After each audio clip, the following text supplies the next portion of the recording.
प्यारे साथियों, मैं बहुजन मीडिया के भाई बहनों का भी धन्यवाद करता हूं। और लोग तो मतलब के लिए दिखाते हैं, और ये मेरे भाई बहन तो हरियाणा से आते हैं, मुझे पैसे भी देके जाते हैं। अभी वो बहन मुझे 500 का नोट देके गई। एक आग्रह, मैं इन बहुजन मीडिया के भाइयों का धन्यवाद करूंगा, बहनों का। प्यारे साथियों, घड़ी महत्वपूर्ण है और बहुत महत्वपूर्ण चर्चा आपके सामने होगी आज की बातचीत में। 1 घंटा इस गर्मी का मुकाबला कर लोगे नहीं कर लोगे? कर लेंगे। घबराओगे तो नहीं? चलो, धन्यवाद। मैं बहुत ज्यादा धन्यवाद करूंगा अपनी माओं का, बहनों का, बड़ी दादी का, चाची का, जो इतना प्यार देने के लिए, आशीर्वाद देने के लिए यहाँ आई है। बहुत बहुत धन्यवाद।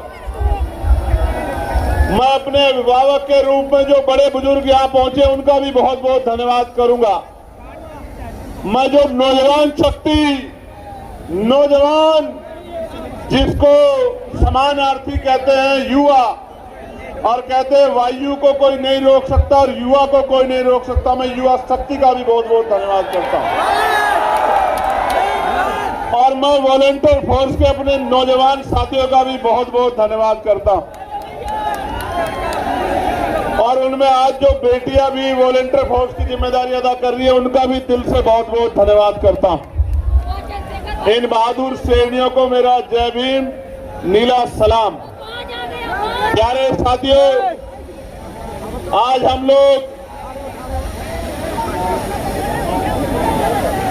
प्यारे साथियों, आज हम लोग मान्यवर काशीराम साहब की 92वीं जयंती के अवसर पर इकट्ठा हुए हैं और आजाद समाज पार्टी का 6ठा स्थापना दिवस है। 2020 में आजाद समाज पार्टी की स्थापना की गई थी। प्यारे साथियों, इस देश में आधुनिक भारत के निर्माता, सामाजिक न्याय के सबसे बड़े प्रोधा राष्ट्रपिता ज्योतिबा फूले ने सामाजिक न्याय के आंदोलन को आगे बढ़ाने का काम किया, सामाजिक परिवर्तन के आंदोलन को आगे बढ़ाने का काम किया। उनके जाने के बाद छत्रपति साहू जी महाराज ने, जो कुर्मी वंश के थे, उन्होंने उनके फॉर्मूले को लागू कराने का काम किया और 50% आरक्षण की व्यवस्था 1902 में करके दी। प्यारे साथियों, उनके जाने के बाद उसी कारवा को बाबा साहब अम्बेडकर ने आगे बढ़ाया और भारत का संविधान लिखकर, और संविधान में मुझे, आपको और देश के किसान, मजदूर, तमाम जाति धर्मों के लोगों को, हर जाति मजहब की महिलाओं को बराबर के अधिकार देके उस कारवा को आगे बढ़ाने का काम किया। लेकिन जब सन 1956 में बाबा साहब अम्बेडकर 6 दिसंबर को हमें छोड़ के चले गए, तो जब वो चले गए तो उनके विचार का प्रसार रुक गया।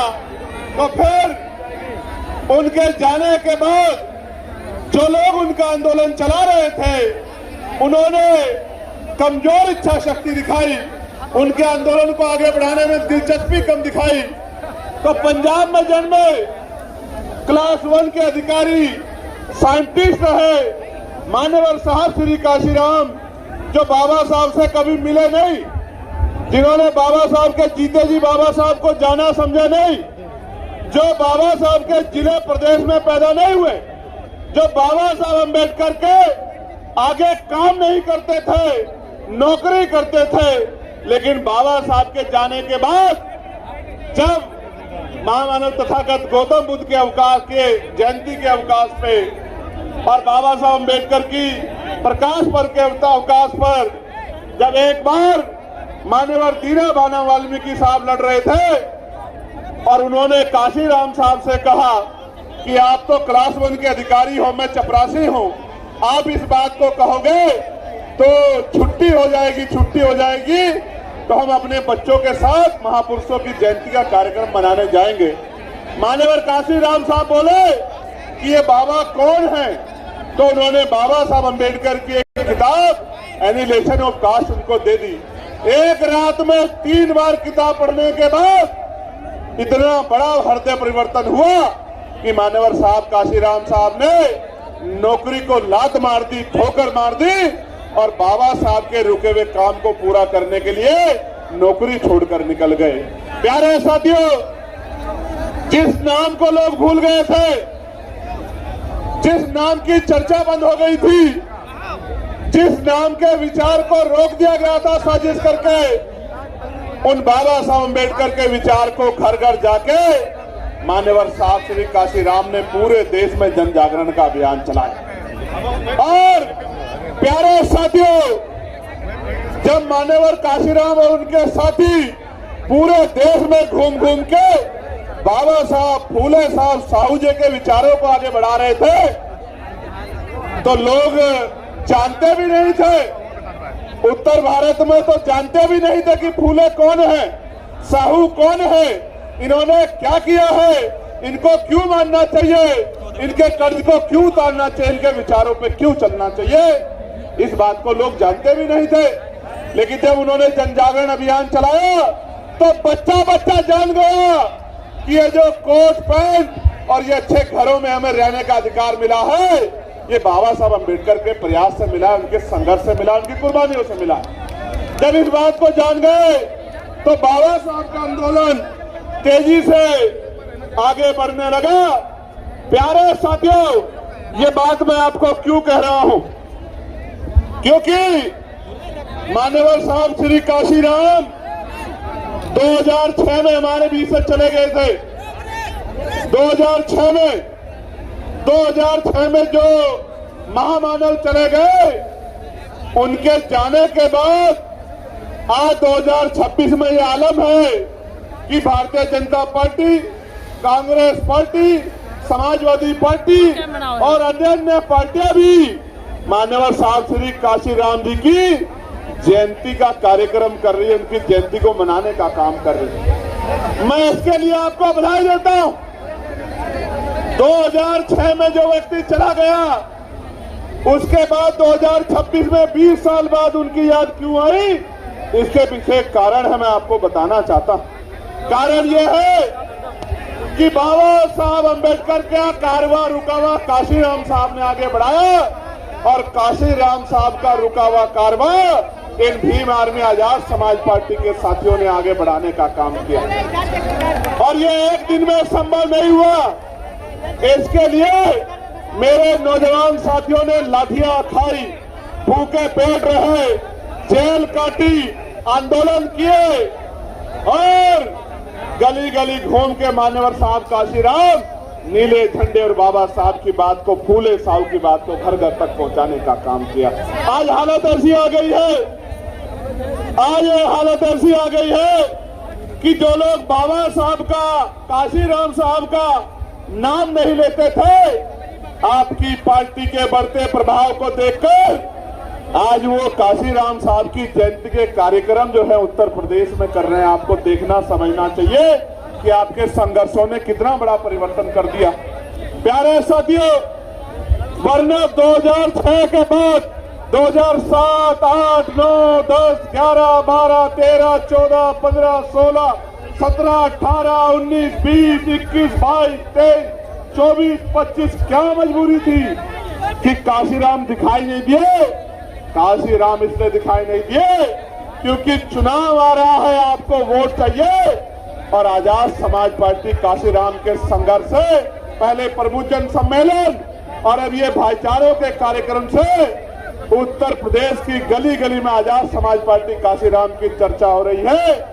और मान्यवर साहब काशीराम कहते थे कि आंदोलन कोई चला सकता है, दल कोई बना सकता है, बहुजन समाज बना के दिखाओ, तभी मैं मानूंगा कि आप महापुरुषों के कारवां को आगे बढ़ाने का काम कर रहे हैं। मैं गर्व से कह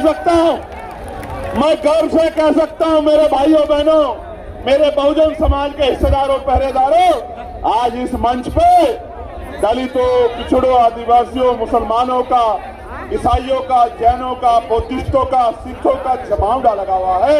ये इस बात का उदाहरण है कि हमने सिर्फ राजनीतिक दल नहीं बनाया, हमने बहुजन समाज बना के दिखाने का काम उत्तर प्रदेश में किया। प्यारे साथियों, अभी तो हम लोग बहुत जल्द पिछड़ा वर्ग सम्मेलन करेंगे। उसके बाद जो कार्यक्रम रुक गया था मुस्लिम समाज की समस्या और समाधान, उस कार्यक्रम को भी आगे बढ़ाने का काम करेंगे हिस्सेदारी का। तो अभी तो देखो, अभी तो काशीराम साहब याद आ रहे हैं, फिर भीम आर्मी आजाद समाज पार्टी ये नकली महापुरुषों को मानने वालों के सपने में भी आएगी। मेरी बात को आप याद रखना। ये हमारे भाइयों के, हमारे संगठन के साथियों के 11 साल की मेहनत है कि आज विरोधियों को भी बाबा साहब और काशीराम साहब का बैनर फोटो लगाकर अपनी राजनीतिक दलों को कार्यक्रम करने पड़ रहे हैं। प्यारे साथियों, आप जानते हैं एक पार्टी आज जो कार्यक्रम कर रही है, उसी पार्टी ने मान्यवर काशीराम साहब के नाम पे जो अरबी फारसी विद्यालय बना हुआ है, उसका नाम बदलने का काम उसी पार्टी ने किया। और तो और प्यारे साथियों, मेरे सहारनपुर जिले में मान्यवर काशीराम साहब के नाम पे बने मेडिकल कॉलेज का नाम भी उसी पार्टी के लोगों ने, नेताओं ने बदलने का काम किया, कुंठित मानसिकता की वजह से। और तो और प्यारे साथियों, मान्यवर काशीराम साहब की जयंती पे जो अवकाश गोती शुरुआत हुआ था कि उस दिन हम लोग छुट्टी रख के अपने महापुरुषों के संघर्ष को जान सके, उस छुट्टी को रद्द करने का काम भी उसी कुंठित मानसिकता की सरकार ने, उनके नेताओं ने किया। और तो और प्यारे साथियों, मान्यवर काशीराम साहब के नाम पे जिस जिले का नाम कासगंज का नाम काशीराम नगर बनाया गया था, काशीराम साहब से इतनी नफरत थी कि काशीराम नगर हटा के वापस कासगंज करने का काम उसी सोच के लोगों ने, उसी दल के लोगों ने, कुंठित मानसिकता के लोगों ने किया। प्यारे साथियों, एक पार्टी के नेता लखनऊ में आके बोले कि अगर मेरे नाना जी जिंदा होते तो काशीराम साहब हमारी पार्टी से मुख्यमंत्री होते। मैं आपको कहना चाहता हूं, मैं गारंटी दे सकता हूं एफिडेविट के साथ कि उन्होंने मान्यवर काशीराम साहब का नाम जाना है, काशीराम साहब का किरदार नहीं जाना। जिस महापुरुष ने राष्ट्रपति के पद को ठोकर मार दी थी, वो आपकी पार्टी से मुख्यमंत्री बनने के लिए तैयार होते। कैसी गलतफहमी में आप लोग जीते हो। वो तो ऐसी शख्सियत थी कि ये कहते थे कि मेरा निशाना दिल्ली की तरफ है, मुझे दिल्ली में प्रधानमंत्री बनाना है, जिसके वजह से मैं बहुजन समाज के लोगों का उत्थान कर पाऊं, सामाजिक परिवर्तन, आर्थिक मुक्ति के आंदोलन को कामयाब कर पाऊं, अपने गरीब समाज के आंसू पोंछ पाऊं और अपने गरीब समाज को मुख्य धारा में ला पाऊं। इसलिए प्यारे साथियों, हमने और आपने ये बात ध्यान रखनी है जो काशीराम साहब कहते थे। काशीराम साहब ये कहते थे कि विरोधी दुश्मन का काम है कि वो हमें गुमराह करेगा। जब वो हमें गुमराह करेगा तो हमारा भी काम है कि उसका काम है हमें गुमराह करना, और हमारा काम है ना गुमराह होना, ना अपने लोगों को गुमराह होने देना। अगर हम उनकी बातों में आ गए तो वही होगा जो 2012 से पहले हुआ कि लोकसभा में प्रमोशन में रिजर्वेशन का बिल फटेगा और दलित आदिवासी समाज के कर्मचारी अधिकारियों के अधिकारों पे हमला होगा। प्यारे साथियों, ये दल उस दिन कहा थे जब एक बाबा ये कह रहा था कि मरे मुलायम काशीराम प्रेम से बोलो। ये कहा थे उस दिन। अगर ये वास्तविकता में मान्यवर काशीराम साहब और मुलायम सिंह जी को भी दिल से मानते तो ये उस दिन सड़कों पे आके आंदोलन करते कि हमारे महापुरुषों का अपमान नहीं सहेंगे। अकेला चंद्रशेखर खड़ा था जिसने उस बाबा को कहा कि हैसियत में रहना, अगर हमारे महापुरुषों पे टिप्पणी करोगे तो ऐसा इलाज किया जाएगा कि भागने की जगह भी नहीं मिलेगी। अकेला चंद्रशेखर था इस बात को कहने वाला।